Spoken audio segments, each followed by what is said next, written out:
In many Sfarim, what you'll hear about a neshama is the life force and the seichel, and that's Yaakov. Yud Ekev, that's Yaakov. That's one aspect of the neshama. Then there's the aspect of the neshama that's Yisrael, that's higher than the guf and higher than the seichel. This dimension of the soul cannot be separated from HaShem ever. It's always completely united with HaShem. It could never be separated. Why? Because its definition is a chelik elikamima. If the definition of a neshama is a spiritual life force or an intellectual capacity, sometimes its relationship could be compromised. But because we said that this aspect of a neshama is what? It is a chelik elikamimal, so it could never be not what it is. You cannot deny who you are in your very core, in your very essence. Some things the person can't undo.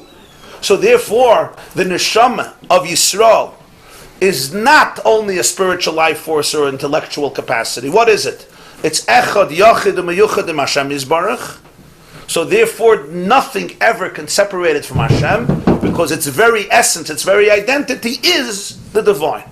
And this dimension exists in every single Jew, even a kal shabakala. Kal shabakala means a lightheaded among the lightheaded, like kalus roich is lightheadedness. What we would call in English somebody who's very apathetic or indifferent. She's kal shabakalam. Or as somebody once said, kal shabakalam means even the kalam call him a kal. So even a kal shabakalam, if he has a neshama, this pchina exists. Why? You'll say, where's a kal shabakalam? Where's the Torah? Where's the Ruchnis? Where's the mitzvahs? Now here he asks the $1 million question. What are you talking about? Read through Gemara, read through Midrashim, read through Sifrei Musar. Whoever heard of this? Doesn't it say that Jews get cut off from God? What's the whole Issur Kares? He's asking, it says, the souls that cut the soul off from God. Sins. I said, sins that cut you off from God.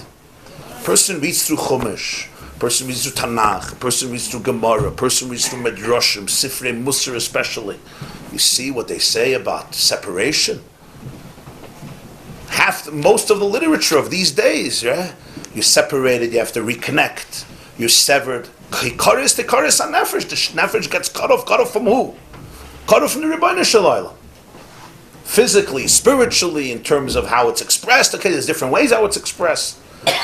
But the concept is Ikaris Tikaris HaNefesh. This is a big question. What do you mean that in every Jew, even a Kal Shabakalim, there's a dimension that's Yachid, Miyuchad, Echad, and Hashem Yisbarach, and it's not Shaykh to be separated. In other words, Kal Shabakalim means a Jew who sins, does everything wrong in the book. You're telling me he's completely one. What's Pshat? How do you say this?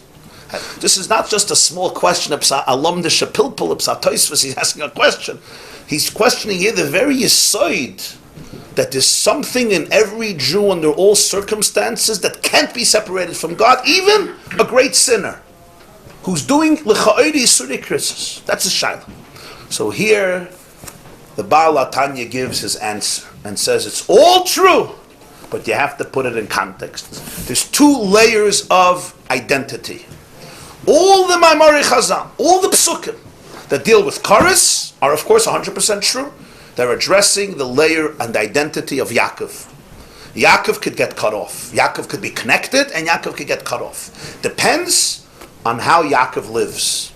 Depends on how it uses its mind, how it uses its heart, how it lives in its behavior. On Yaakov, you say everything Ikaris to Kares HaNefesh. Never on Yisrael. Yisrael eina nefredes from any Yisbarach b'shemoyfen. Yisrael cannot ever be separated from him. Why not? Because again, it goes back to these two streams of Mamali and Seivav. Mitzad Mamali Kol Almin, there could be a change based on the recipient. How open am I to receive the energy? If I cut myself off, I don't receive the energy, because the definition of the energy is that I absorb it. If I don't absorb it, I didn't get it. Because the definition of Mamali is it fills me. If it doesn't fill me, I put a stopper, I close my eyes, I don't see it. I close my ears, I don't hear it. I close my nose, I don't smell it. I close my mouth, I don't taste it. I shut myself off from it. The definition of me having it is that I experience it, I internalize it in some way. So therefore, if I don't have it. But the neshama, that Seivav Kalam, and over there, what's the definition of it having it? It's not I perceive it in a way that I can internalize it and necessarily feel it in my faculties. The state of Sovev Kalalman means that it is a state of the self that is completely divine. It is divine. That's what it is. It is divine. If it is divine, nothing it can do can take it away from the divine. That's what it is. A person, for example, can decide that he's a horse. You can eat like a horse. We know that there's people that way. You could live like a horse. You could behave like a horse. But you still won't be a horse. You're still a human being. Are you living like a horse? You're behaving like a horse? Fine.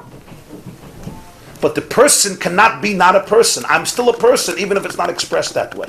Since Yisrael is a chelek halakamimal, it's a lakos. So therefore, it is what it is. It's always one. It cannot be disconnected. That was said on Yaakov, not on Yisrael.